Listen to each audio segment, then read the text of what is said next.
painel de número 4, que vai tratar sobre o tema investimentos ESG. Gostaríamos de ressaltar que os participantes do nosso evento ganham 20% de bolsa para os cursos de graduação, pós e MBA nas modalidades EAD e também MOB, e 30% de bolsa de estudos para os cursos de pós-graduação em gestão de seguros e previdência nas modalidades EAD e MOB da Faculdade FIPECAF, nossa parceira e realizadora do evento. Vocês podem obter mais informações conversando com a nossa equipe aqui mesmo no chat da plataforma. Para o nosso painel com o tema Investimentos ESG, nós vamos agora receber o coordenador deste painel. Convidamos o doutor Carlos Renato Lonel Alva Santos. Ele é mestre em Direito Previdenciário pela Pontifícia Universidade Católica de São Paulo, especialista em Direito Processual Civil pela PUC São Paulo. É também especialista em Direito Tributário pela PUC São Paulo, relator da 4ª turma do Tribunal de Ética e Disciplina da Ordem dos Advogados do Brasil, Seção São Paulo.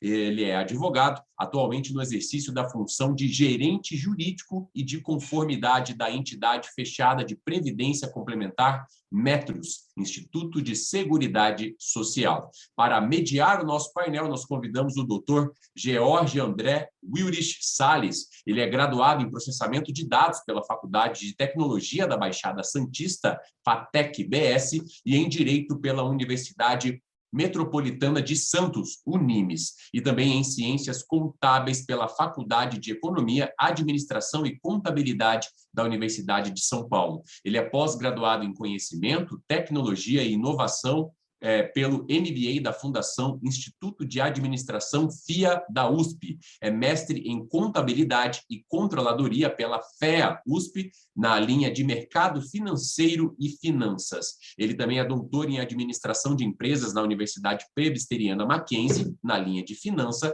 e é pesquisador do Núcleo de Docentes Permanentes do Mestrado Profissional em Controladoria e Finanças dos cursos de MBA, dos cursos In Company da graduação. Professor da Escola de Negócios FIA, Fundação Instituto de Administração, no curso de graduação em Administração e nos cursos de MBA. Ele também é professor do IBMEC, São Paulo, nos cursos de graduação em Administração, Economia e Relações Internacionais e também nos cursos de MBA da instituição. Professor visitante na Unifesp, nos cursos de graduação em Ciências Contábeis, Administração e Economia. Para compor o nosso painel, nós convidamos o doutor José Carlos Chedeac. Ele é mestre em Engenharia de Produção, com ênfase em Gestão e Finanças pela Universidade Federal Fluminense, pós-graduado em Administração Pública pela FGV e também em Finanças pela IBMEC. É formado em Ciências Econômicas pela UFF, é professor em cursos de pós-graduação na FGV e IESB. Atua na Previc há 15 anos, tendo exercido diversos cargos de gestão, participando inclusive da implantação e do desenvolvimento do seu processo de supervisão baseada em riscos, SBR. Atualmente exerce o cargo de diretor de orientação técnica e de normas.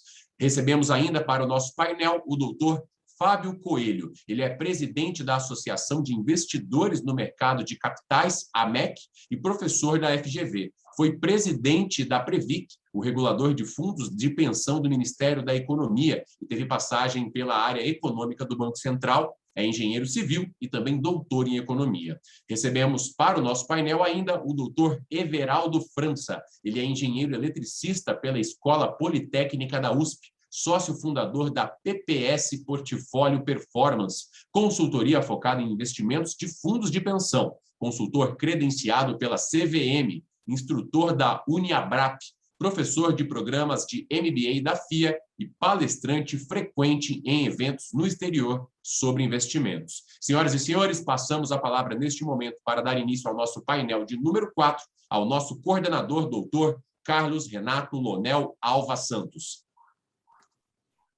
Boa tarde a todos. Agradeço ao IPECOM, a pessoa do professor Wagner Balera, ao FIPECAF, à FIPECAF, pela oportunidade de estar aqui nesse painel, né, com grandes nomes aí da Previdência Privada, nomes do Estado, nome do mercado de capitais, dos investidores, das empresas.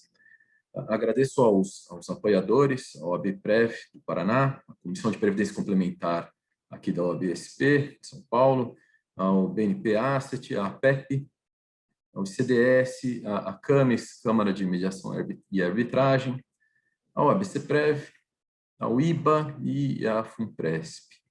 Nós vamos falar hoje sobre ISD, que corresponde à sigla em português aí, ASG, né, que representa a expressão ambiental, social e governança.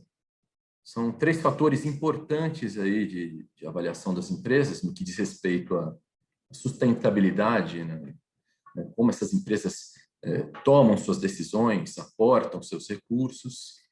E hoje isso é de extrema relevância aí, na análise responsável dos investimentos das entidades fechadas, né? Já não é há anos, não é mera retórica, né?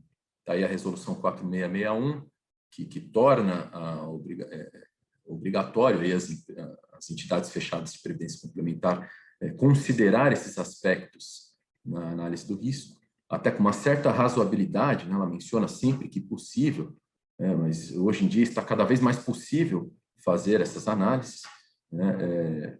E aí tem instruções Previc da Previc nesse sentido também, inserção em política de investimento das entidades, enfim. ESG é o tema, de extrema relevância, não deve estar no fundo A ou no fundo B, todos os processos de investimentos aí, de todos os fundos devem considerar esses aspectos, né? Existem, os gestores hoje estão certificando seus analistas, né? Certificado SASB, certificado CFA, ESG, enfim, tudo isso voltado aí para uma melhor prática aí de sustentabilidade, né? E aí, nesse aspecto, considerando essa temática, eu quero agradecer aí aos palestrantes que estão presentes, ao mediador, professor Jorge, que virá ao final para debater com os palestrantes, e começo pelo Dr. Everaldo França, para que ele possa falar aí sobre a ótica das entidades fechadas de previdência privada, como esse assunto está sendo tratado e executado no momento. Por favor, professor.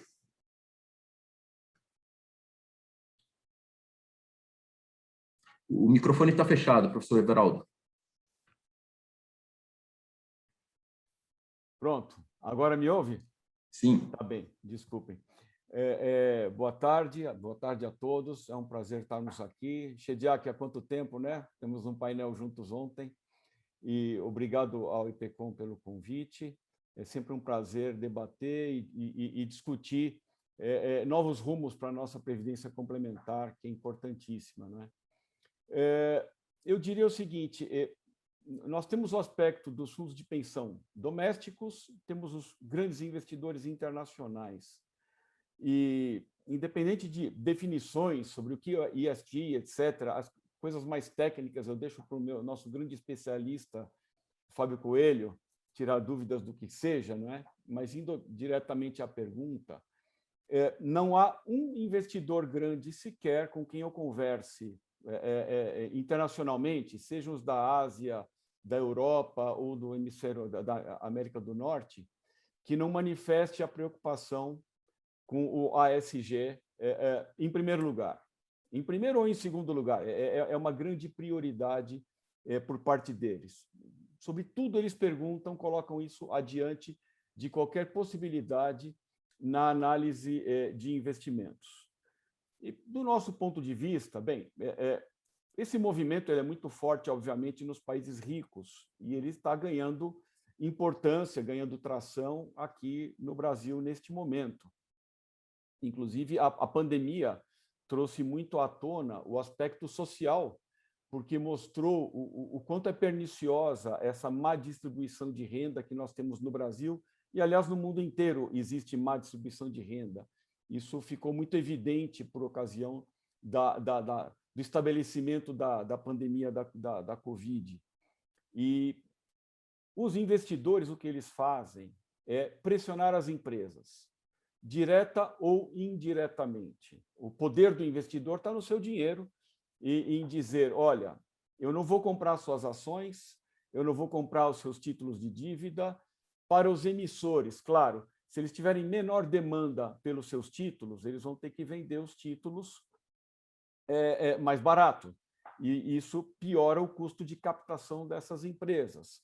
Então, no longo prazo, isso levaria empresas que não são conformes em relação a esses conceitos a terem um custo de capital superior e terem mais dificuldade em competir no mercado. Esse é o raciocínio que está por trás do movimento dos donos do dinheiro. E eles pressionam como? Ou diretamente as empresas, aqueles que são muito grandes, e são acionistas importantes das empresas, então são ativos em conselhos, em pressões na condição de grandes investidores.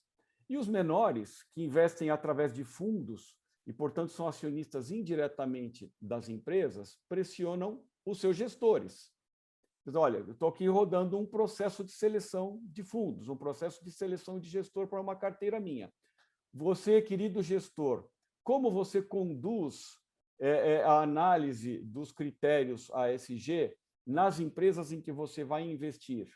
Essa é a pressão indireta que ocorre em todo canto. Aqui no Brasil, nós já estamos sentindo na pele, algumas empresas estão sendo objeto já de pressão severa. Exemplo, o famoso Fundo Soberano da Noruega, que tem mais de $1 trilhão em ativos, investe no Brasil há muitos anos, desinvestiu somas importantes aqui de empresas, não vou citar nomes, mas que, sob a alegação de danos ambientais ou desrespeito a direitos humanos por causa de hidrelétrica. Está nos jornais, quem quiser dar um Google lá, procura. Então, enfim, essa é a questão que está vindo para cá e que começa a motivar também nós, investidores brasileiros. A Previc nos incentiva, e já não é de hoje, já faz algum tempo, nos incentiva a pensar a respeito, exigindo que os fundos de pensão coloquem nas suas políticas de investimento como é que vão abordar o tema. Então, em resumo, como uma primeira abordagem, Carlos, paro por aqui para passar a palavra adiante, mas temos aqui alguns temas para debater em maior profundidade com todo mundo. Perfeito, Everaldo. Obrigado pelas considerações iniciais. E eu passo a palavra agora ao Fábio Coelho, para que ele nos transmita aqui as impressões que ele tem aí sobre a ótica dos investidores e das empresas. Por favor, Fábio. Obrigado, Carlos. Eu não posso deixar de registrar aqui a satisfação de estar discutindo aqui um tema tão caro para o que a gente está vendo que está acontecendo no mundo, entre amigos, aqui no painel, e também com um público muito conhecedor aqui de fundos de pensão. É um tema que eu sou efetivamente apaixonado. Mas eu sou obrigado a dizer que sou um porta-voz e trago notícias boas e ruins aqui, quando se trata do ESG no Brasil e no mundo, né?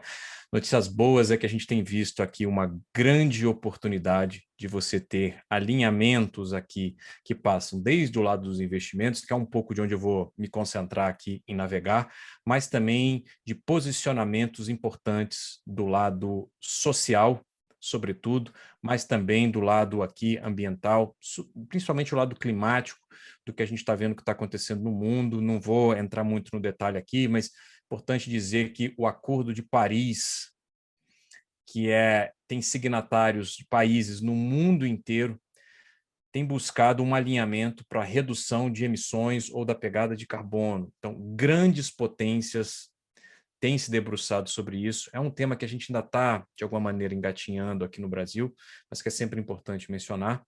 Mas eu acho que o lado ruim de tudo isso é de que a gente tem que reconhecer que a gente não está ainda preparado, que a gente tem uma curva de aprendizado importante, e nos próximos minutos eu vou tentar compartilhar um pouco aqui do que eu tenho visto, até para contextualizar, né? Pô, que história é essa? Por que esse assunto ficou importante? Como é que os investidores e as empresas têm se debruçado sobre isso? Eu preparei algumas lâminas aqui, vou tentar ser bastante objetivo para não cansar o nosso público, já pedindo um pouco de desculpa a vocês aqui, se eventualmente me empolgar demais.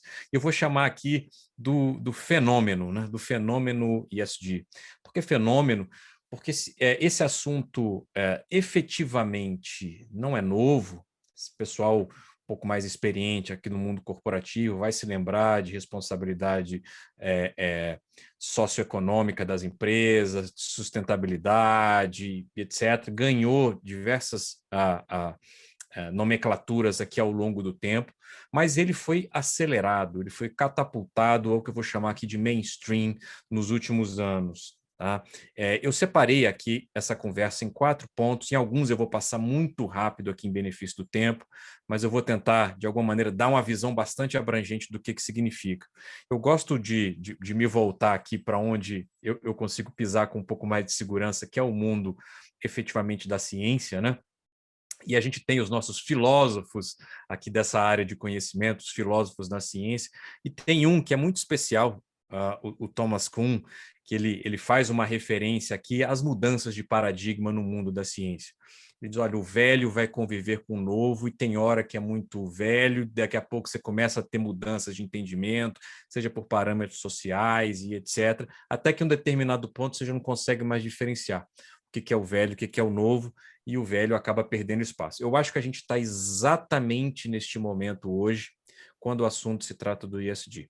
Em várias rodas de conversa, seja em ambientes corporativos ou até, digamos assim, até familiares, esse assunto ganhou uma visibilidade. Não dá para dizer ainda, né, que esse tema definitivamente virou aqui a maior prioridade de implementação hoje nas empresas, mas dá sim para dizer que ele virou uma preocupação na cabeça dos CEOs.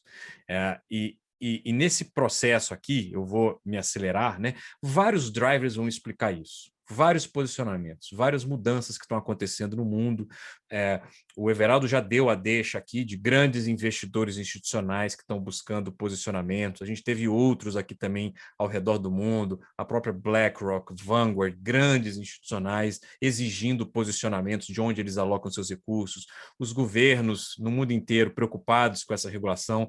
Nosso regulador aqui de fundo de pensão também acabou de fazer a pesquisa aqui exatamente para ter um pouco mais de elemento sobre como vai dar próximos passos nesse tema, as mudanças geracionais que para o público de previdência complementar assim, já estão mais do que acostumados a lidar com esse tipo de demanda, mas esse público novo chega querendo que os seus investimentos, a sua carteira, o seu portfólio, reflita anseios pessoais, reflita anseios geracionais, né, os posicionamentos que eles querem de propósito de vida, olhando isso também nos investimentos, que é um desafio dos gestores, né? E aí eu vou me acelerar, mas para fazer o resumo aqui de tudo isso, no mundo do capitalismo de stakeholders, que é uma mudança de paradigma muito grande, que foi puxada, inclusive, mais recentemente nos Estados Unidos por organizações como o Business Roundtable, e a gente também teve o Fórum Econômico Mundial, mas, enfim, tudo isso puxou. Só que aí a gente entra no mundo dos investimentos. Todas essas mudanças acontecendo no momento de pandemia,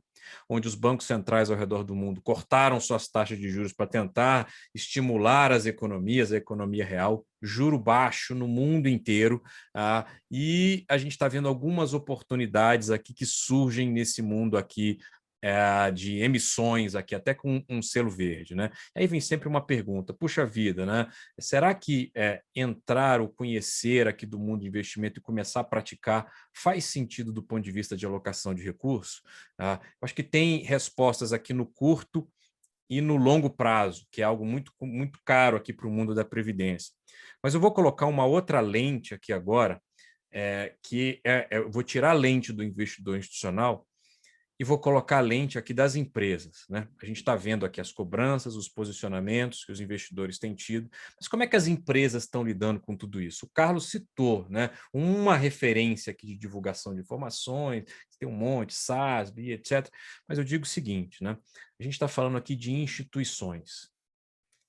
A gente tem que trazer todas essas mudanças que estão acontecendo no mundo do ESG para os fóruns decisórios, para aquilo que minimamente a gente sabe onde as coisas acontecem. Dentro das instituições é o conselho de administração, o conselho deliberativo nas fundações, é a diretoria executiva. Estamos falando de liderança, quem tem o poder da caneta. Estamos falando de estratégia, que é o carro-chefe dessas instâncias de governança. Como o ESG tem entrado aqui na estratégia, né? Eu tenho visto e acompanhado aqui muito de perto grandes nomes aqui, até do mundo de administração e estratégia. Eu trouxe um deles aqui, que é o Robert Kaplan, que foi um dos criadores daquela metodologia do Balance Scorecard. Vou entrar no detalhe, mas para dizer o seguinte: a estratégia corporativa hoje está incorporando elementos do ESG para que você tome decisões dentro das empresas. Tem uma expressão para isso em inglês, que chama triple bottom line. Ao lado do lucro, podemos fazer analogia com a rentabilidade da carteira, ao lado da rentabilidade, ninguém quer deixar rentabilidade, perder, deixar dinheiro na mesa, a empresa não quer deixar de ter lucro. O que a gente está falando aqui, até numa função de otimização, viu, Everaldo? Estamos colocando outras restrições ali. A gente precisa o triple. Por que triple? Porque ao lado do lucro, a gente está olhando agora as pessoas e a gente está olhando o planeta, os 3 P's, Profit, People and Planet. E os executivos no mundo inteiro estão muito atentos a essas 3 dinâmicas e variáveis. Então, eu não estou dizendo que ele tem que atender os 3, mas minimamente ele tem que começar a se preparar. Por isso que a gente fala que o ESG é uma jornada. Quer dizer, ninguém começa aqui já jogando a liga profissional. Você vai fazer um diagnóstico interno, vai avaliar seus fornecedores, vai olhar para a sua carteira de investimento, vai olhar para a capacitação do seu time, vai olhar para suas instâncias de governança e vai começar a sinalizar, dar um passo após do outro, até você se sentir confortável para alçar voos maiores. Eu não vou entrar aqui em todo o detalhe, já citei aqui que as instâncias de governança têm um papel fundamental até de entender, e aí eu já parabenizo de maneira antecipada aqui, mais uma vez, a pesquisa que foi feita pela Privic, que eu acho que traz um insumo riquíssimo aqui para qualquer um desses executivos e gestores dentro das empresas. Né? E como é que eu tenho visto isso hoje numa ótica empresarial? Tá? Pô, Fábio, mas nem todos os conselheiros de empresa, nem todos os conselheiros de fundo de pensão são especialistas em sustentabilidade. Como é que esse assunto tem entrado nessa pauta executiva? Em geral, pela instalação nas empresas do que a gente chama de comitê de sustentabilidade. Tá? Comitê de sustentabilidade, os comitês de uma maneira geral, nos fundos de pensão, comitê de investimento, você pode ter comitê de, enfim, de atuários, se for o caso, um comitê de risco, que a própria resolução já trouxe um incentivo grande, a 4661. No mundo das empresas, existe uma tendência de criação de um comitê de sustentabilidade, ou seja, você pode até convidar algum especialista ou fazer um trabalho mesmo de consultoria, se for o caso, mas para ajudar aqueles executivos a tomarem uma decisão fundamentada. Então, eu deixo aqui referência esse documento aqui do GRI, que traz um guia de, digamos assim, melhores práticas de implementação de um comitê de sustentabilidade. Convido a todos a fazer uma leitura.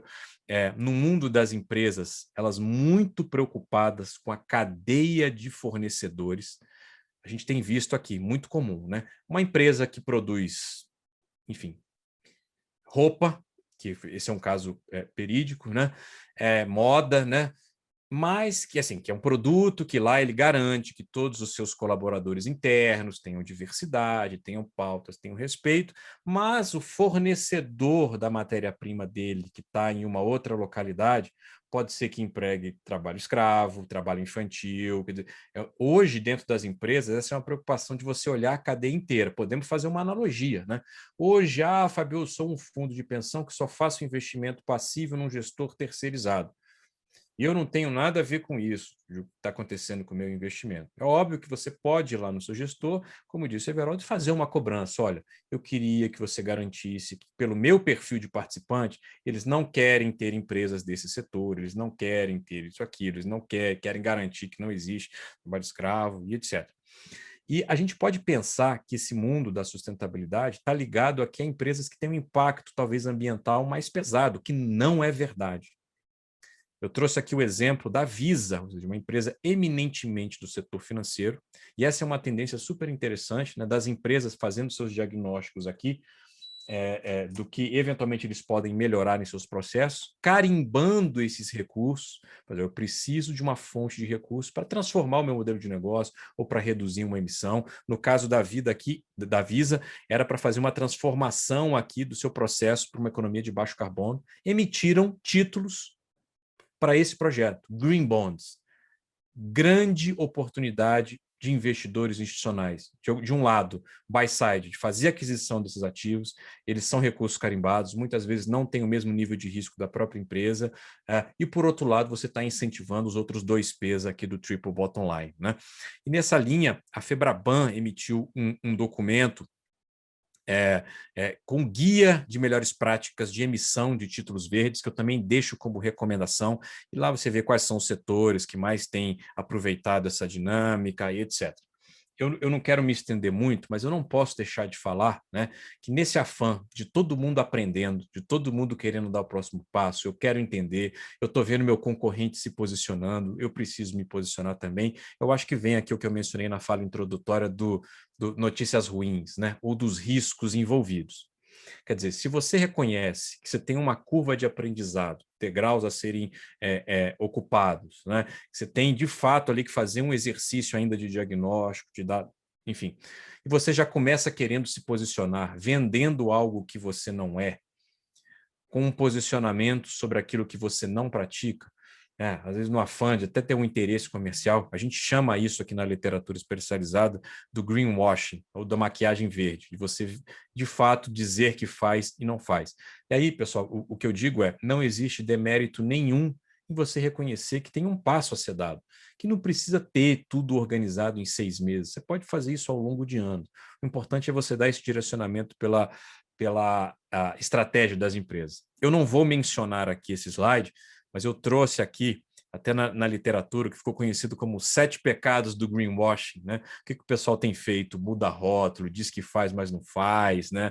Trazem assuntos irrelevantes do tipo, eu tenho um impacto ambiental absurdo numa determinada comunidade, mas digo que, por exemplo, eu tenho enfim, um apoio numa escola infantil em outra localidade do estado. Quer dizer, eu valorizo esse lado social, mas estou cometendo aqui verdadeiras atuações insanas em outros aspectos. Ou seja, né, você usar aqui um pouco de má fé para eventualmente aparecer melhor do que é. Tá? E já concluindo aqui, por favor, Carlos, eu não sei como é que eu estou de tempo aqui, mas já vou acelerando. Tá? Eu faço a conexão aqui com o que o Everaldo mencionou, com um pouco aqui que eu já conheço a fala do Shediac pelo estudo da Previc, que é esse posicionamento dos fundos de pensão e de investidores institucionais no que a gente chama de engajamento. O que é o engajamento? É uma palavra que em inglês, né, engagement ou stewardship, que está envolvido, que é basicamente o seguinte: você como dono do dinheiro, Everaldo mencionou, dono do recurso, você é o dono da bola, o pessoal não imagina o poder que você tem dentro da indústria inteira de investimento. A gente viu os exemplos, mais uma vez aqui mencionando o amigo Everaldo, né, que trouxe do Fundo Soberano Norueguês, a Norges. Eu cheguei a moderar um painel com um representante de investimento da Norges, que ele contou em detalhe todo esse processo. Né? Quer dizer, quando você é o dono do dinheiro, fundo de pensão, você diz o seguinte: olha, eu quero fazer investimentos nessa empresa, ou tenho investimentos até passivos por meio de fundos naquela empresa, eu vou fazer uma avaliação da minha carteira para olhar quais aquelas que são mais representativas e quais têm o maior risco em qualquer uma dessas 3 letras. Faço aqui uma avaliação interna, olha, eu tenho 2 empresas no meu portfólio que representam muito. Por que não ir conversar com essa empresa, se ela tem algum risco muito elevado?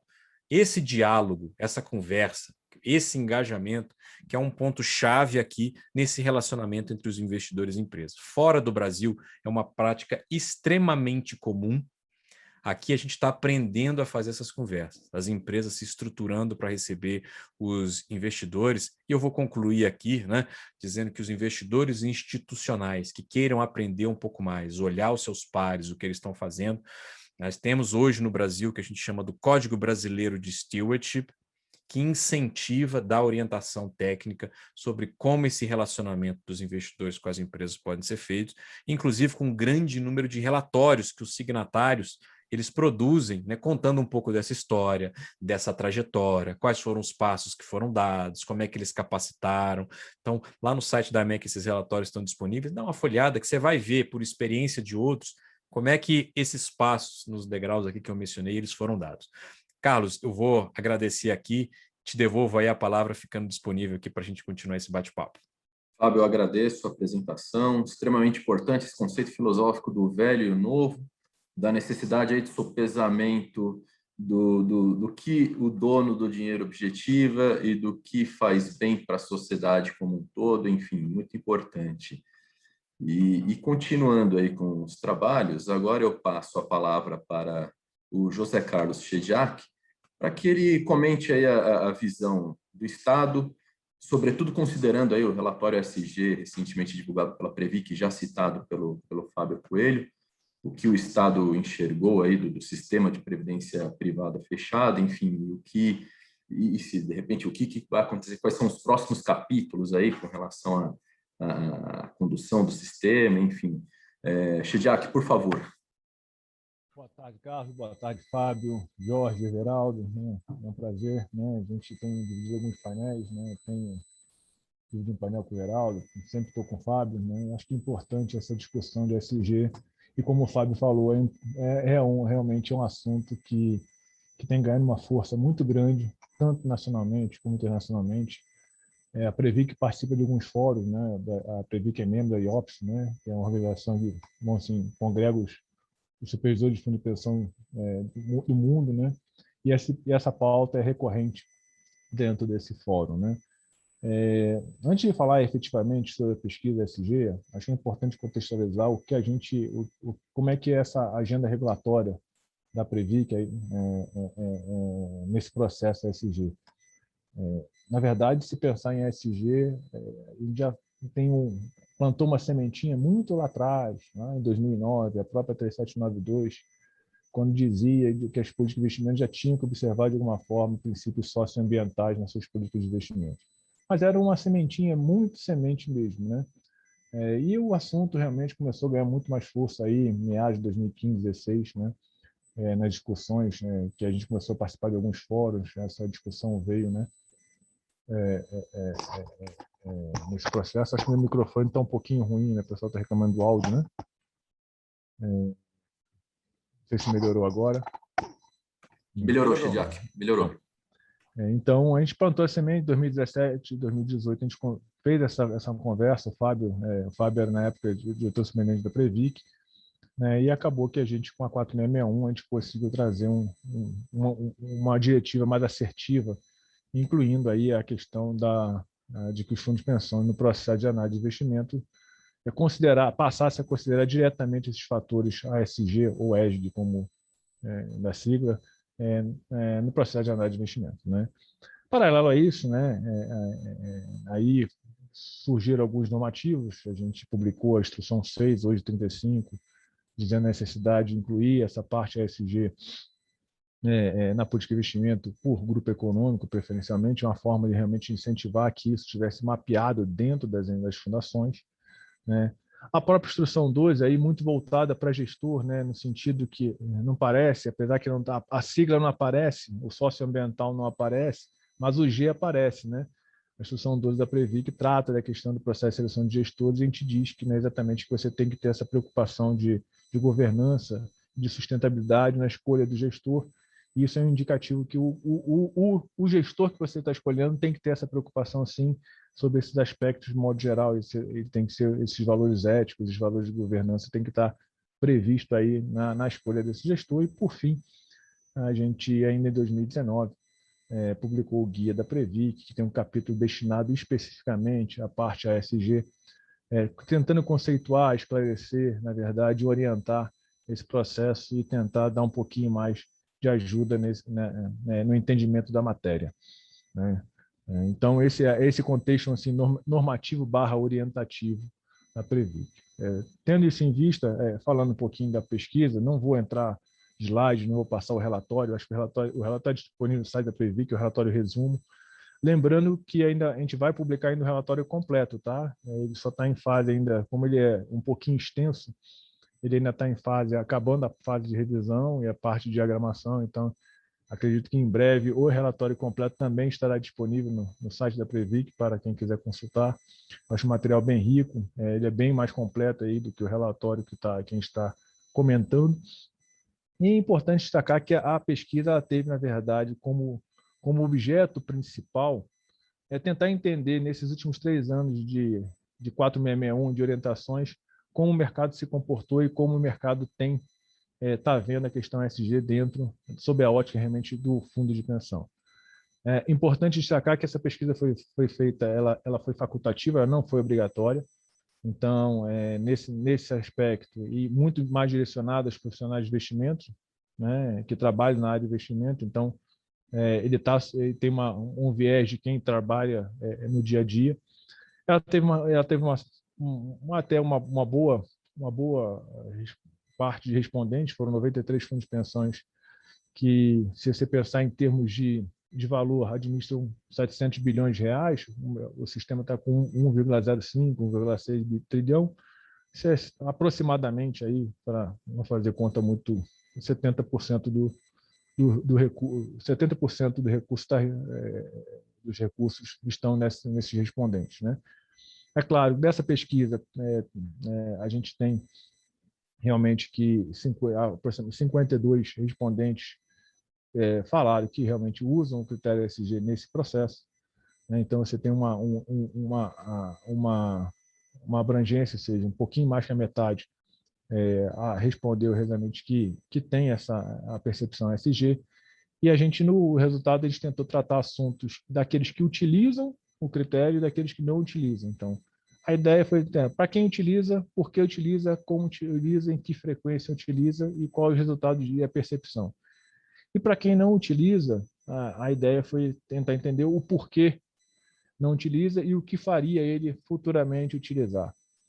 Não falando tanto em números que aí no processo, o que são os destaques em relação a esse processo, né? De modo geral, quem respondeu que utiliza, falou que utiliza isso geralmente realmente na análise de risco ou de forma sistemática ou de forma conforme, dependendo do investimento. Então, realmente a maioria, sempre quando utiliza a análise de risco mesmo de investimento. Dado importante é que, de um modo geral, eles entendem que a integração, e deixando claro, quando estou falando de integração, isso é uma forma de fazer a ESG, né? A ESG tem algumas maneiras de você utilizar a ESG. Algumas metodologias você pode fazer por filtro, um filtro negativo, um filtro positivo. Aí, pegando o exemplo do Fábio aí da empresa que ele citou, isso seria um filtro negativo. Se a empresa trabalha com esse tipo de visão, essa empresa realmente ela não está no meu radar, ou então um determinado setor que as empresas não têm essa preocupação também não está no meu setor, então a filtragem negativa. Ou ao contrário, não, empresas que têm essa política essa política que eu entendo como sustentável, ela está no meu radar, então a filtragem positiva. Então, tem vários tipos de forma de fazer essa análise, e uma delas é a integração, que, na verdade, é aquela que você integra toda a processo de análise de risco, aí vou falando sempre na área de investimento, a todo o processo, do início ao fim. Então, essa foi, pelo menos na pesquisa utilizada, a forma mais utilizada pelos gestores de fundos de pensão que responderam à pesquisa. De uma forma geral, eles têm essa percepção que a utilização desses critérios dentro da análise de risco, eles melhoram até a própria análise de risco da entidade em relação aos investimentos, e que isso realmente não impacta a rentabilidade, né? Mas não impacta a rentabilidade negativamente, pelo contrário, a longo prazo isso pode realmente trazer uma melhor rentabilidade a longo prazo. A regulação, quanto à regulação, eles entendem que hoje o processo, ou aí, quando eu falo que eles entendem que a regulação é suficiente, é porque eles entenderam que ela é suficiente ou ela é indiferente nesse processo. Então, a regulação hoje ela é suficiente para estimular essa questão de ESG sem necessidade de uma atuação mais forte da Previc, né? É importante, acho que aí, dois fatores, aí, como corrobora que o Fábio falou, quando você faz na amostra principal, há um pouco engajamento, utilizando o que o Fábio falou, entre os investidores e as empresas, né? No entanto, quando você faz um recorte das entidades maiores, que têm mais poder, assim, de um porte maior, esse engajamento se reflete um pouco mais, talvez até pelas participações, pelo tamanho, pelo poder econômico, né, É aquela história, o poder econômico às vezes pode fazer a diferença no processo. Então, essas empresas de maior, entidades de maior poder econômico, maior participação, elas têm um engajamento teoricamente maior que as demais empresas que responderam à pesquisa. Então, isso corrobora um pouco da ideia que, de um modo geral, não tem engajamento, mas quando você tem um poder econômico maior, esse poder de persuasão é maior, né? Um outro ponto, acho que aí é para reflexão, aí eu vou deixar para o Fábio comentar depois, tinha que provocar, Fábio, não tem jeito. É que na pesquisa, pelo menos aí sob a ótica de gestores das entidades, que tanto participantes, patrocinadores de modo geral, eles não demandam muito a questão de ESG nos investimentos. Aí a gente tem alguns fatores que podem ser explicados, ou porque exatamente o tema ainda nesse mundo aqui ainda é um pouco divulgado, ou então é novo, ou seja, que seja talvez uma falta até de conhecimento do que se trata, né, em relação à ESG, que a ESG não é só rentabilidade, a ESG é muito mais que isso, ou porque realmente as entidades talvez não tenham feito alguma pesquisa, não sei como é que vai fazer, mas eu acho que esse tema pode ser abordado, né? E um outro ponto importante é que na pesquisa ficou claro que a divulgação de informações, pelo menos isso foi a maioria, mesmo para quem utiliza e para quem não utiliza, então é importante destacar que mesmo quem não utiliza, um dos fatores que ficou claro que não utiliza é porque não tem informação suficiente ou a informação ela é difícil de se encontrar ou não é uniforme, né? Então, acho que a gente tem um caminho aí para seguir de vamos chamar de padronização, então a melhoria sistemática na questão de prover essa informação para o investidor como um todo. Aí não só investidor fundo de pensão, não, investidor institucional, seja fundo de pensão, nós temos seguradoras, e temos grandes empresas, então a gente tem os grandes assets também. Então, acho que prover essa informação de forma mais mais pragmática, são mais consistente, acho que a palavra é essa, permite você ter um grau de comparabilidade entre as instituições, né, e para ver realmente se existe a prática ESG nas entidades, né? Acho que isso pode diminuir também a possibilidade, né, Fábio, de ter esse greenwashing, né, ou seja, aquela maquiagem, então você tem que ter essa preocupação também. Eu acho que aí a informação é o melhor remédio contra, e a transparência é o melhor remédio para isso. Então, acho que a pesquisa traz alguns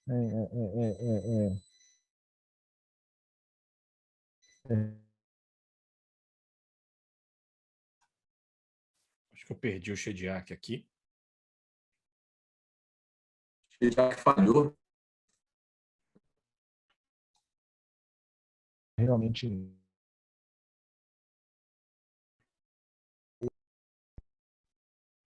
Shediac nos ouve? Eu ouço. Vocês me ouvem? Sim, estamos ouvindo, estamos sem a imagem. Shediac? Alô? Tudo bem? Oi. Vou tirar minha imagem para ver se melhora. Melhorou? Sim, melhorou. Então, como o que eu queria falar, principalmente já falei, eu retorno aí, Carlos, para você, e vou tentar estabilizar um pouquinho a conexão aqui, tá bom? Shediac, agradeço a sua apresentação, as suas informações, enfim, e aqui como um gerente de entidade fechada de previdência privada, digo que estamos aí muito atentos para isso, até em nossos trabalhos aí de seleção de gestor para fundo exclusivo, um que está em andamento, que eu me recordo, um trabalho mais recente, estamos indagando aí fortemente, incisivamente os gestores, como trabalham com isso, suas políticas de sustentabilidade, a questão ESG aí é muito relevante e não está passando em branco não no processo de seleção de investimentos. E agora, para dar continuidade aqui aos trabalhos e para provocar nossos palestrantes, eu chamo o professor Jorge Salles, professor Jorge Salles, que inclusive costuma também palestrar muito bem, aí hoje tem essa função de provocar nossos palestrantes e inclusive de eventualmente fazer suas considerações, professor Jorge. Por favor, professor. Olá, Carlos. Muito obrigado pela introdução, né? Agradecer também ao IPCOM pelo convite, né, de participar desse painel aqui. Agradecer ao Fábio aí pela aula que deu aqui para a gente, né? Ao Everaldo também pela sua experiência, né? E o Chidiac pelo brilhantismo aí de fazer aí a pesquisa, né? E avaliar, né? Como está andando, né? As normativas que foram implementadas, né? Eu lembro que em 2001, né? Eu trabalhava nessa época no banco ABN Real, foi criado um fundo de investimento chamado Ethical, né, na época, né? E esse fundo de investimento, ele tinha como premissa, né, investir em empresas que tivessem boas condições de governança, né? Porque, em tese, né, empresas que têm boas governanças, né, e questões associadas a esse aspecto, são empresas que perduram no tempo, né? Então, assim, ela se evita entrar em conflitos, né, em questões aí de não estar em compliance com regulações, enfim, uma série de multas, né, e outros problemas que venham a aparecer, né? Por conta disso, né, surgia também uma questão de seguinte: poxa, esse tipo de fundo de investimento pode ser que ele não tenha a capacidade de dar um retorno, isso há 20 anos atrás, hein? 2001, né? Então é algo que era preocupação na época, né? Falou, poxa, esses fundos que têm essa questão de só investir em empresas que têm esses custos transacionais tão altos, né? Então elas afetam a rentabilidade, né? E uma preocupação de quem investe é a rentabilidade, né? E aí, como uma provocação aí que eu gostaria de colocar para o Everaldo, né? A gente tem, né, num fundo de pensão, né, praticamente dois grandes públicos, né? Aqueles que estão contribuindo, né, que são os participantes do fundo ali, que estão fazendo os aportes, né, estão trabalhando, e aí a visão dele de aposentadoria às vezes é algo distante, né, que está lá na frente, né? E a gente tem aquele público que já está, né, retirando do fundo, né? E aí tem uma visão mais de rentabilidade e necessidade de utilização desse dinheiro hoje, né? Aí a pergunta, né? Os participantes, vis-à-vis os pensionistas, né, ali, né, o público ali que está vivendo do fundo, eles conflitam, né, nessa questão de empresas, né, ESG, que são adquiridas pelo fundo, enfim, essa preocupação se há questões de queda de rentabilidade em empresas que tenham tantos custos transacionais de governança, ambientais e tudo mais, ou isso já está superado, ou não, de repente as empresas que estão no jogo, né, nesse jogo mais moderno, estão conseguindo captação mais barata de recursos, porque justamente são empresas que atendem a todos os aspectos que os investidores gostam de aportar e acelerar as empresas, hein, Everaldo? O que você acha nessa questão? Professor, o Fábio também, né, abordou a questão do... Quem é o dono do dinheiro?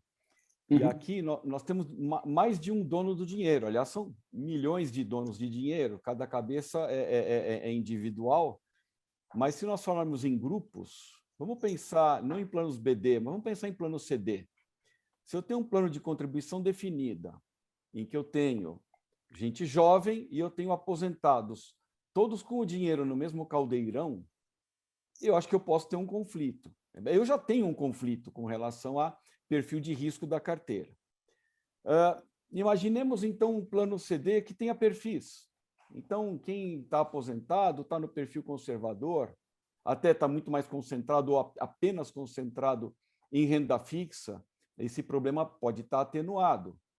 Mas, realmente, aqui a gente tem mentalidades diferentes. Eu não quero dizer que nós, velhos, eu já passei dos 60, né?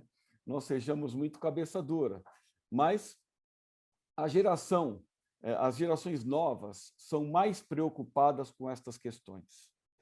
E uma vez que é sabido e comprovado que as empresas, as carteiras que são focadas nos conceitos ASG têm melhor performance no longo prazo, longo prazo pode ser 10, 15 anos. Será que esse é um prazo suportável para um indivíduo de 70 anos? Talvez ele não esteja preocupado em melhor performance para daqui a 15 anos. Ele pode estar preocupado em deixar um mundo melhor para os seus netos. São questões para as quais não estou trazendo respostas, estou trazendo pontos para reflexão. Nós temos realmente uma separação e diria até que um conflito de gerações em termos de conceitos. E quando nós fazemos, por exemplo, um filtro negativo, então, digamos, eu estou conduzindo os investimentos de uma entidade, e estou estabelecendo minha política, e pelo meu filtro aqui eu não quero estas empresas na minha carteira. No curto prazo, isso é realmente uma renúncia à diversificação. Ainda ontem, num outro painel, estávamos falando de otimização de carteiras, fronteira eficiente, essas coisas. Quanto mais ativos à minha disposição para investir, mais eu amplio, eu expando minha fronteira eficiente, eu melhoro minha relação risco-retorno. Dentro de um horizonte, se a gente falar em 5 anos, estou falando de curto prazo, se a gente falar inclusive com estrangeiros, né, a questão de curto prazo e longo prazo brasileira é muito peculiar, mas 5 anos, digamos que seja curto prazo para uma otimização. Talvez esses efeitos possam ser incorporados, passar a ser incorporados nas modelagens de classes de ativos, na construção de carteiras ótimas. Porém, realmente, se eu vou levar isso em consideração e vou excluir algumas empresas do meu portfólio, pode ser que eu tenha uma performance, em termos de retorno, inferior num curto prazo. Isso não é ponto pacífico, que a todo tempo eu terei melhor performance investindo sob critério ESG.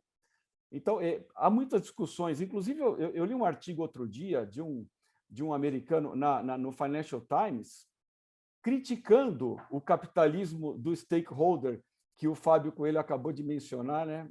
Um abraço, Fábio. Saudade daquelas nossos debates em Congresso da Abrap. E dizendo que o melhor é o capitalismo do shareholder, que maximiza lucro. Então, ainda há discussões por aí, né? Então, Jorge, eu acho que tem a ver com de quem nós estamos falando. E já que eu falei de otimização de carteira, queria lembrar mais uma coisa interessante, né? As entidades menores, que não têm tanto orçamento, elas têm aí as suas maneiras, que já mencionamos, de pressionar as empresas a adotarem esses critérios. Porém, os grandões, os fortões, os de dezenas de bilhões de patrimônio, eles têm orçamento. Então, digamos que um deles queira ter uma carteira de ações em mercado que siga um benchmark. Pode ser o ISE da B3. Quando eu vou olhar o ISE, ele tem 39 ações, se não me engano. O Ibovespa tem muito mais que isso. O IBX100 tem 100 ações. Mas é um benchmark. Há ETFs de ESG para Brasil. Isso pode ser um outro benchmark. Quando eu contrato um gestor, entende? Olha, eu quero gestão ativa. Eu não quero comprar ESG de maneira passiva. Eu quero uma carteira ativa, mas meu benchmark é ESG. Por que não? E pode ser que eu, entidade grande, tenha minhas próprias crenças e eu queira construir a minha própria carteira com meus critérios. Contrato uma empresa, há empresas internacionais, a própria B3 poderia fazer isso, talvez, que fabricam, constroem índices sob encomenda. Eu posso chamar uma dessas empresas, encomendar o índice. Olha, meus critérios são estes. Vamos construir o meu índice e você passa daqui para frente a montar a carteira teórica do meu índice, acompanhar o meu índice, calcular meu índice todo dia. E eu uso este benchmark para entregar para os meus gestores como referência na gestão ativa. Ok? Se a gente for falar de otimização de carteira, né? O Jorge é um professor de finanças também, né? Poderíamos nos estender muito, mas por enquanto basta, né? Não sei se respondi a questão. Não, respondeu sim. Não, perfeito. A gente tem essas forças, né? De pessoas com interesse no mais curto prazo, no mais longo prazo, e aí eu concordo, né? Existe ali uma força, né? De o que a gente vai dar de retorno, né? E a necessidade do participante vis-à-vis o pensionista que está ali com uma necessidade diferente, né? Mas aí vem a questão, né? Para a gente montar essas carteiras eficientes, eu gostaria de passar essa questão para o Fábio, né? A gente tem, por exemplo, em finanças, né, aqueles indicadores financeiros, né, que são muito tradicionais, né? A gente monta a carteira, monta a análise de risco, pega lá uma série de indicadores padronizados, né, que trazem para a gente esses números, né? E a gente consegue, né, até automatizar, né, em software a condição de verificar a recorrência desses indicadores, né? Aí vem a questão, né? Poxa, a gente está falando de questão ambiental, a gente está falando, né, de questão social, né? A padronização desses indicadores, né, ela se faz necessária, né? Até para a gente poder ter uma base de dados e poder comparar as empresas, né? E com isso a gente conseguir ranquear quais são aquelas que estão dentro dos padrões, inclusive a gente na academia, né, até para a gente escrever artigos de pesquisa e tudo mais, há uma dificuldade muito grande fazer a colheita das informações, por exemplo, quando a gente pega relatos integrados das empresas, e esses relatos integrados, eles têm uma questão muito forte de marketing, de mostrar, né, um visual, e não, de repente, uma padronização das informações que você consiga extrair com uma certa facilidade, e, consequentemente, utilizar estatísticas, né, ali para poder fazer uma comparação. Eu gostaria que o Fábio, né, falasse acerca disso, né, de um mundo, né, com essas informações ambientais, sociais, numa questão mais padronizada. Como é que você vê isso, né? Jorge, eu acho que é uma excelente pergunta, porque eu vejo hoje essa questão da informação com um dos 4 pilares, tá? E desenhando aqui, a gente fez um evento recente, trazendo investidores no Brasil e no mundo, perguntando para eles, como é que vocês fazem para integrar essas informações não financeiras, essas informações ESG, nos seus processos de trabalho de dia a dia? Eu mencionei aqui, a gente trouxe de Nords, BlackRock, Vanguard, aqui no Brasil, gestores nacionais, quase todos, fizemos a mesmíssima pergunta para eles, né? Eu até publiquei nas redes sociais aqui uma produção da MEC, um resumo desse evento. Quem quiser depois pode dar uma olhada lá, procurar no perfil, né? A gente falou dos takeaways do evento, né? E compartilhando um pouco dessa visão aqui de resumo, tá? A informação seria um desses pilares, Jorge, porque eu acho que antes da própria informação você tem a questão do treinamento, quer dizer, você quer começar a fazer um processo para incorporar essas informações, precisa capacitar o seu público, precisa capacitar os gestores, os conselheiros, você precisa ter informações de qualidade, volto para desenvolver isso, você vai depois montar um processo de integração de como é que a área de investimento vai incorporar essas informações e depois você vai buscar o engajamento. Tá? Eu vejo aqui como 4 grandes etapas, não vou desenvolver aqui, eu acho que depois, numa outra oportunidade, eu posso comentar isso, mas sobre informação, e aí colocando um pouco até do chapéu aqui do Shediac de regulador, enaltecendo aqui a pesquisa, que serve como um insumo. O que está acontecendo hoje no mundo inteiro, principalmente na Europa? Tá? O regulador europeu está começando a criar, aqui vou usar entre parênteses aqui, mas uma espécie de organização das informações para que elas comecem a fazer um sentido maior. Se eu estiver olhando 2 empresas do mesmo setor, que são concorrentes entre si, entrar no site, buscar informação, possivelmente uma está falando alhos e outra bugalhos em relação a ESG. Essa informação não tem comparabilidade nenhuma. Enfim, e o investidor que está consumindo aquilo até para analisar risco, retorno ou qualquer outra estratégia de investimento, ele não consegue sair do lugar. Tá? Por outro lado, também na Europa, a gente tem uma discussão do seguinte, mas eu montei um fundo aqui de investimento e estou oferecendo esse produto, dizendo que ele é sustentável, dizendo que ele é ESG, dizendo que ele só investe em empresas assim, assado. Aí vem uma pergunta, quem disse? Lá, você começa a discutir hoje, né, como você classifica esses gestores à luz de um processo de investimento. Né? É um estágio mais avançado do que a gente tem aqui hoje no Brasil, motivo pelo qual eu vejo um papel do regulador de induzir esse processo. Perceba, é diferente de você colocar um regulador sentado numa sala fechada, com ar-condicionado, imaginando que o mundo vai ter que seguir aquilo que ele está colocando numa prancheta, e outra é de você ver o regulador indo no mercado, de participando de debates como esse, de fazendo pesquisa, de conversando com a indústria, de olhar o que está acontecendo no mundo afora. O Jack mencionou aqui o papel da IOPS, né? na CVM é o papel da IOSCO, no Banco Central é o papel do BIS, quer dizer, todos os reguladores aqui ao redor do mundo se organizando para tentar entender isso, Jorge. Então, eu vejo que, como assim, sem informação, ninguém toma decisão. Eu imagino que o próximo passo aqui no Brasil de desenvolvimento da pauta ESG, a gente começar a buscar uma organicidade. Pessoal, peraí, você está divulgando informação? Eu já estou. Está divulgando onde? Eu divulgo um no relatório de sustentabilidade, outro no relatório anual, o outro numa página landing page que eu criei na internet, o outro... Não tem uma organicidade. Eu nem disse qual é o padrão. Eu só disse, pessoal, precisamos organizar a informação. A gente está levando uma proposta mais ou menos dessa natureza para o Ministério da Economia, exatamente que a gente consiga trazer uma organicidade melhor dessas informações aqui no Brasil. Jorge, para não ir muito longe aqui e privilegiar o tempo dos colegas. Não, perfeito. É assim, a padronização, né, parece algo que engessa, né, mas na verdade ela te dá a possibilidade da comparabilidade entre as empresas, né? Então, assim, se a gente tem a informação dispersa ou a informação que eu quero mostrar, é que nem ser pai, né? Ninguém é pai de filho feio, né? Todo mundo é pai de filho bonito. Você só fala as coisas boas do seu filho, né? Você não vai ficar falando as coisas ruins. Agora, quando tem uma padronização, você é obrigado a dizer quais são os números, né? E aí vem a questão que eu gostaria de passar para o Chidiac, que é o seguinte, né? A gente tem a informação, né? Vai chegar numa padronização aí, a publicação dessas informações, a recorrência dessas informações, para a possibilidade das pessoas poderem fazer as suas análises e tomar as suas decisões, né?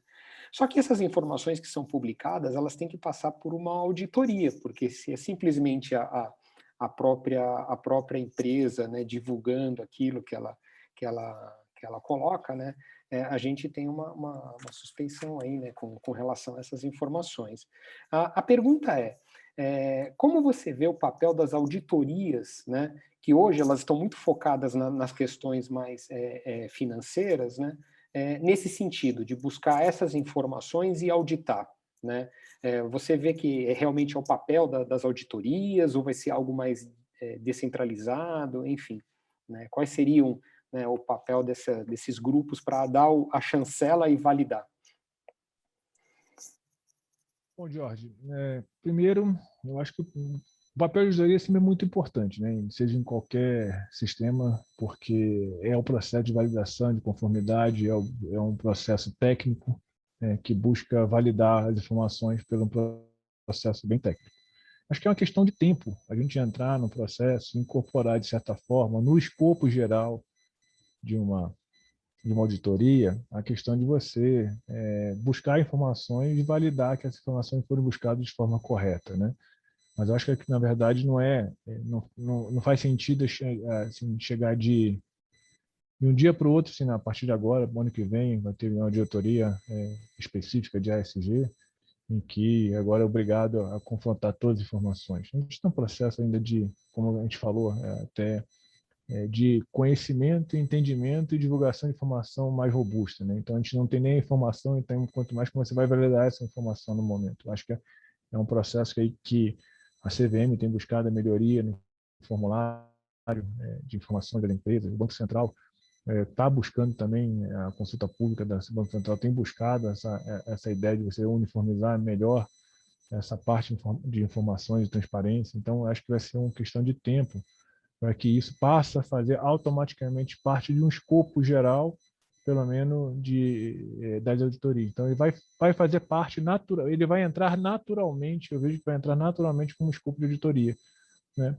É claro que pode ter um ponto ou outro, em alguns casos você precisa de uma auditoria mais específica, mas ele vai fazer parte do escopo geral da auditoria. Então, acho que não é necessário induzir agora, até porque a gente, novamente, é um processo ainda novo, né? E a gente ainda precisa criar mais massa de conhecimento nesse processo, como o Fábio tem falado, né? O Everaldo, a gente precisa divulgar primeiro, as pessoas precisam entender do que se trata e tirar Então, assim, aquele apelido de ESG é só abraçar o verde, não é, que não é isso, é muito mais do que isso, né? Então, a gente tem que, é muito mais, é todo o sistema de governança, é todo o sistema de análise, é todo um sistema integrado, que não está restrito a um ponto da cadeia, está restrito a uma cadeia como um todo. Isso tem que funcionar, né? Quando estiver funcionando, automaticamente isso entra no escopo de auditoria. Perfeito, muito obrigado.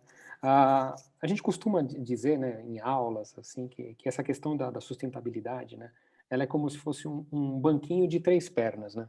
Então, se você tirar uma dessas perninhas, né, tirar o social, tirar o ambiental, né, tirar a governança ali, né, se arrancar uma delas, o banquinho vai cair. É uma questão de tempo. Pode cair rápido, pode demorar um pouquinho, mas vai cair, né? Então, assim, só que nesse âmbito de gerar todas essas informações, né, a gente tocou durante a apresentação do Fábio, né, e eu gostaria de endereçar essa pergunta ao Everaldo, né, a questão do greenwashing, né, que a gente tem ali, né, uma série de empresas, né, que gostam de surfar na onda, né. Por exemplo, né, nos dias de hoje, esse ano, né, principalmente esse ano agora, né, o que está surgindo de investimentos ESG, fundos de investimentos ESG, essas siglas aparecendo o tempo todo. Poxa, esse semestre foi demais, assim, parece que essa é a palavra do momento, né? E aí vem a preocupação, né, do greenwashing, aí com relação à colocação desses recursos, né? No caso de um fundo de pensão, né, Everaldo, o que você acha, né, que ele deveria ter como preocupações ali, né, para não cair, né, numa armadilha como essa? Ele precisa realmente de ajuda profissional especializada para escolher gestores de carteiras. Se estou falando do caso de carteiras de gestão terceirizada, para que na escolha dos gestores realmente a casa se certifique de que esses gestores têm capacidade de analisar adequadamente as empresas e separar o que é um fake, um greenwashing, né?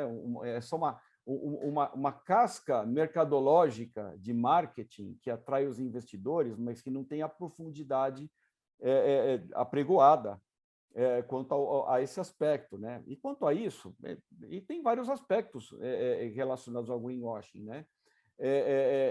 Troca entre situações. Uma empresa que se declara neutra em emissão de carbono, mas despeja lixo em lugar inadequado,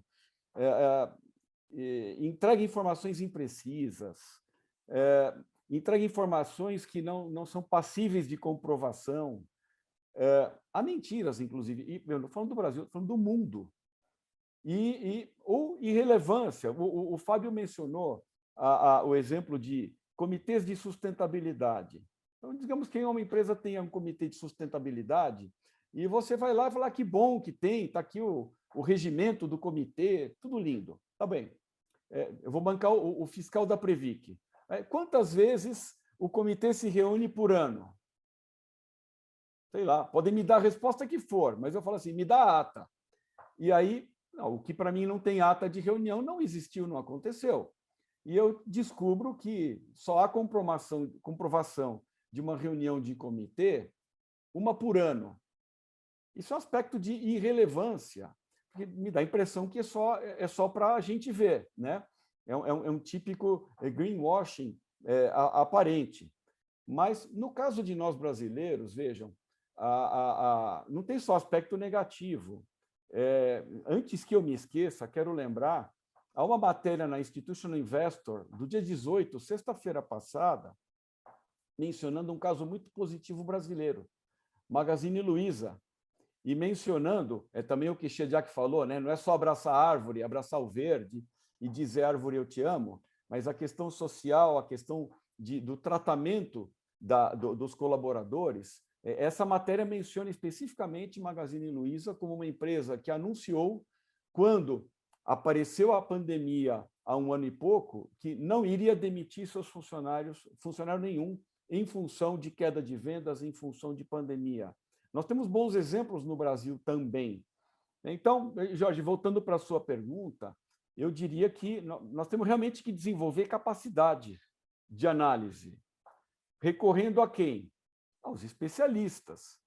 A própria Previc nos auxilia com manuais, com guias de boas práticas. Está aí a MEC com material também para fornecer.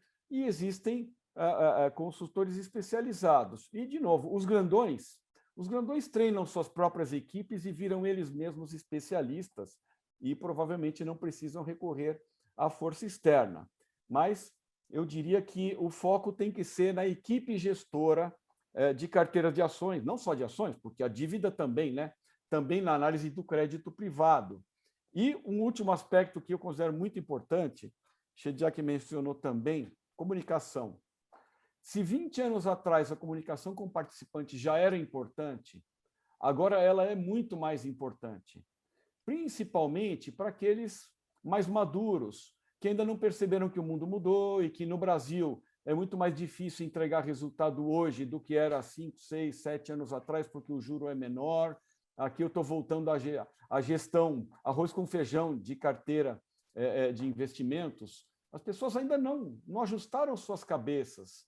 Vamos lembrar, quando a gente acabou com a hiperinflação, a grande preocupação era apagar a memória inflacionária da cabeça das pessoas. Até hoje a gente vive com o curto-prazismo. Eu ainda vejo gente falar em percentual do CDI. Isso aí é da época que o juro no Brasil valia 2% ao dia útil. Isso é uma outra época. Portanto, eu reforço aqui o treinamento, a educação dos conselhos, das equipes e a comunicação com participantes são fundamentais. Ótimo. Poxa, obrigado. Hein?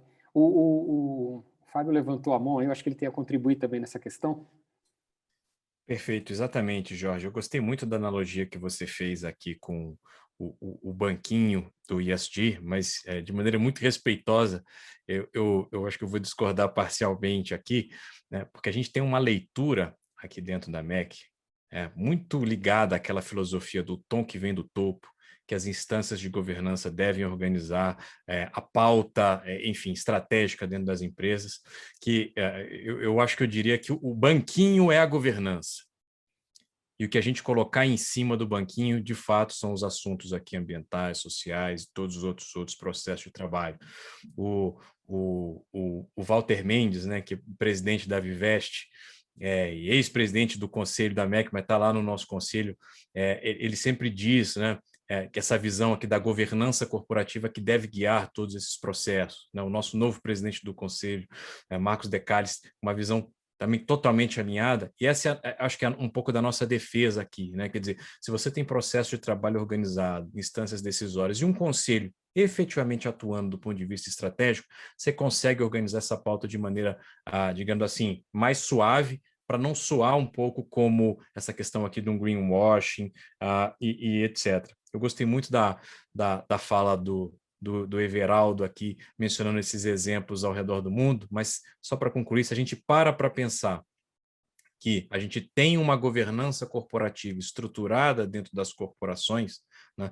Todos os outros processos, até aqui se a gente vai precisar de ajuda externa, se a gente vai fazer internamente, qual é o timing que a gente vai demandar, até um reconhecimento de limitações, né, de todas as naturezas. A gente fala para um público de fundação, né, sempre mirando as grandes, né, o cara fica com a impressão assim, puxa vida, mas eu sou um fundo pequeno, tem uma estrutura, né, e eu costumo dizer, só para concluir aqui também, né, que a gente fica com aquela impressão, num processo de integração do ESG que você mencionou, Everaldo, que é assim, novos aportes, novos investimentos. Aí eu vou aplicar se eu vou um filtro negativo, positivo, se eu vou ter aqui daqui, mas a gente se esquece, né, que principalmente em fundos de pensão, que já tem uma tradição de investimento de longa data, que se você simplesmente olhar para a sua carteira hoje, não estamos falando aqui de novas aquisições, para olhar para a sua carteira hoje, você já tem ali uma pauta de trabalho dentro do mundo da sustentabilidade. De você avaliar sua carteira, de fazer um diagnóstico, de qual é o impacto, qual das empresas que você investe tem um posicionamento inadequado para refletir hoje os anseios dos seus participantes. Eu acho que por aí o trabalho do conselho já está recheado por uns bons anos.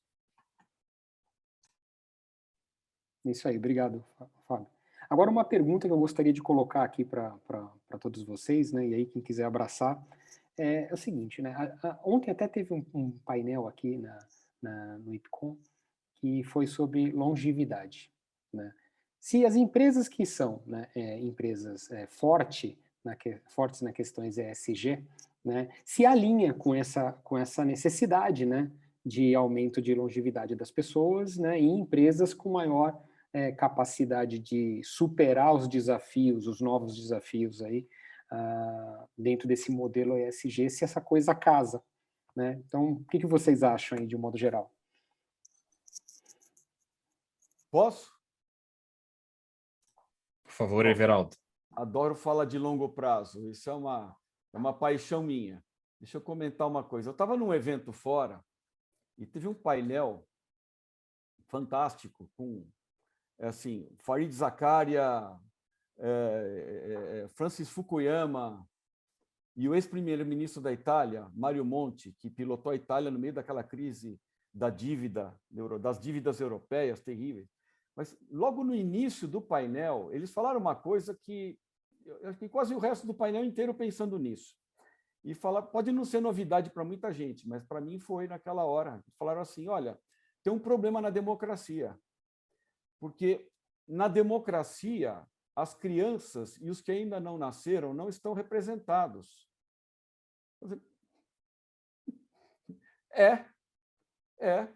E vamos voltar para os investimentos dos fundos de pensão.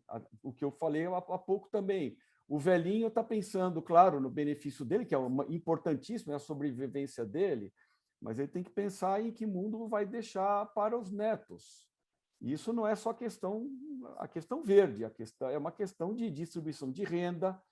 A gente sabe que distribuição de renda perniciosa tem a ver com falta de educação formal, e aí a gente vai para um monte de mazelas no Brasil, né? Então, a questão do longo prazo é fundamental e a gente tem que pensar em longo prazo. E nós, fundos de pensão brasileiros, estamos evoluindo, estamos pensando cada vez menos no curto prazo, estamos aprendendo a pensar a longo prazo. Inclusive, agora temos novidade também, até estamos expandindo o investimento internacional, era o tema do painel de que participamos ontem, eu e Shediac, e quero lembrar que já temos aqui ETFs, BDR de ETF, etc., de ESG internacional. Porque, inclusive, quando eu vou investir no exterior e eu tomo uma carteira ampla, eu posso, inclusive, estar investindo em empresas de jogo, em cassinos. Isso, eu posso estar interessado só em resultado, ou eu posso estar interessado em ter um padrão ético diferente na minha carteira.